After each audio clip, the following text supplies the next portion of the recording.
안녕하세요. 반갑습니다. 자, 이번 시간에는 성산문의 이 몸이 죽어가서 라고 하는 시조 한번 배워보겠습니다.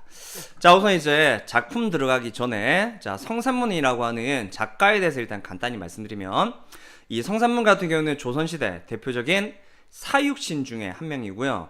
사육신 같은 경우는 목숨을 바쳐서 단종을 끝까지 이제 섬기면서 절개를 이제 드러냈던 그런 인물들이고, 그래서 수양대원에 대해서는 비판적인 시각을 가지고 있습니다.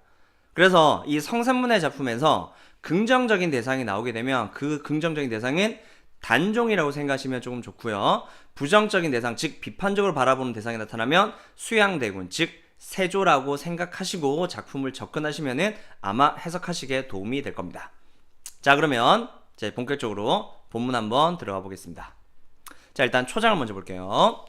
자, 이 몸이 죽어가서 자, 무엇이 될꼬 하니, 즉 내가 죽어서 뭐가 될까라고 생각해 봤더니 그 화자는 현재 무엇을 하고 있냐면 가정을 하고 있는 겁니다.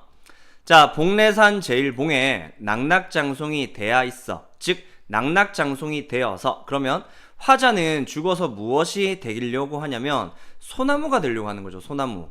근데 이 소나무 같은 경우는 전통적으로 관습적으로 무엇을 상징하냐면 바로 지조, 한 사람만 섬기는 절개, 지조나 절개를 상징하는 겁니다. 그러면 지조나 절개를 가지고 있는 신하, 즉 스스로는 충신이 되려고 마음을 먹고 있다고 생각하시면 됩니다.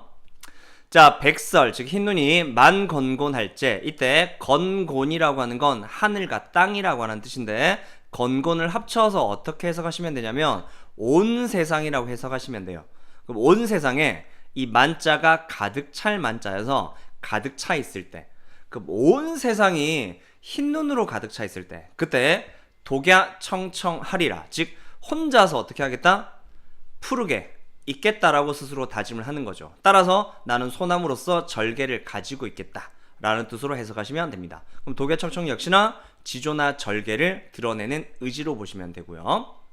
자, 그러면 여기서 이 백설이라고 하는 시연은 그러면 이 화자 입장에서 바라보면 긍정적으로 볼 수 있을까요? 부정적으로 볼 수 있을까요?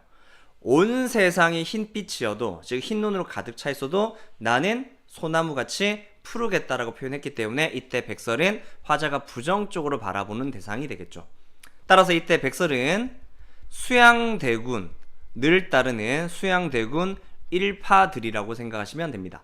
그러니까 즉 조정의 모든 신하들이 이제는 수양대군을 따른다고 하더라도 화자 자신만은, 즉 성산문 나만은 단종에 대한 절개를 끝까지 지키겠다라고 하는 그런 절개를 강조하고 있는 작품입니다.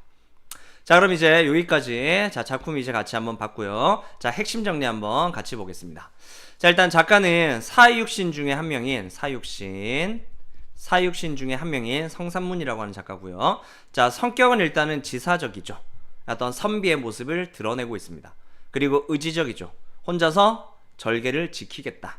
그리고 비판적인데 이 비판은 백설에 대한 비판, 즉 수양대군에 대한 비판으로 보시면 됩니다.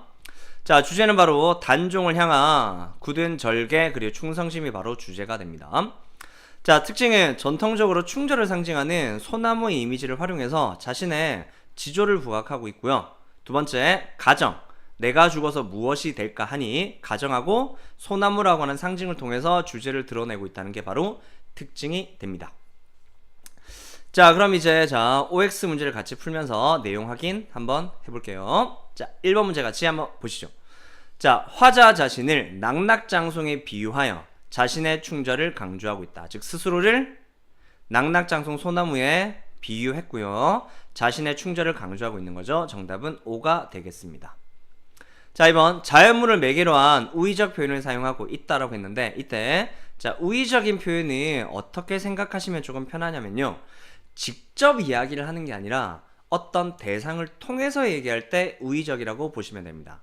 그러니까 즉 간접적으로 어떤 마음을 드러낼 때 우의적이라고 보시면 되고요. 따라서 비유적인 표현이 드러나면은 우의적인 표현이다 라고 생각하셔도 괜찮을 것 같습니다. 그러면 이 자연물, 즉 소나무를 매개로 해서 소나무 같이 절개를 지키는 충신이 되겠다라고 표현한 거기 때문에 우의적인 표현이라고 할 수 있겠죠. 정답은 5가 되겠습니다. 자, 3번에 이제 색채 대비를 통해서 화자의 굳은 절개를 강조한다고 했는데, 자, 그러면 본문 다시 한번 확인해 볼게요. 자, 색채 대비면 서로 다른 색깔을 떠올릴 수 있는 표현이 두 가지가 있으면 색채 대비가 되고요. 이때 백설, 흰색이겠죠, 그쵸? 그 다음에 낙낙장송은 푸른색이겠죠. 따라서 백설과 이 낙낙장송에 뭐가 드러납니까? 그렇죠. 색채 대비가 드러난다고 볼 수 있겠죠. 따라서 정답은 5가 되겠습니다. 네, 오늘은 자 여기까지 이제 봤고요. 네, 그동안 수고하셨습니다.